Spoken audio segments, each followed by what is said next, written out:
Hello my friend, I miss you very much. دعنا من هذه الثقافة.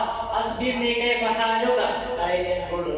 لماذا أنت مصر على أن تحدثني بالإنجليزية؟ ولماذا قمت بتحيتي بالإنجليزية؟ نعم يا صديقي، هذا دليل على ثقافتي، فمن يستمع إلينا سيعلم أني شخص مثقف.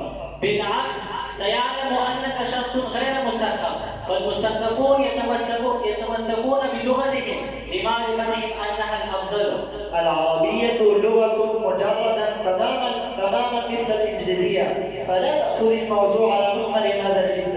بل يجب أن آخذه على محمل الجد، لأنك صديقي ولا أحب أن أراك أن تخطئ.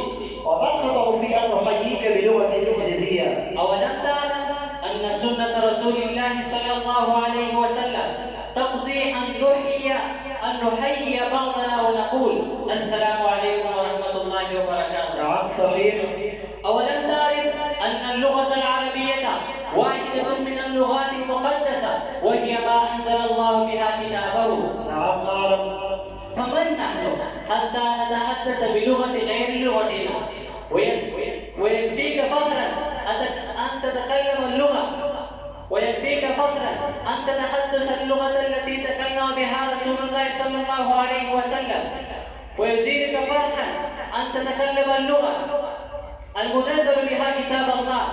يا صديقي، فلا تفتخر بلغات الغرب، فهم متمسكون بلغتهم أيضا ولا يحبون نطق غيرها، ولغته ليست أعلى من لغتك في الشأن.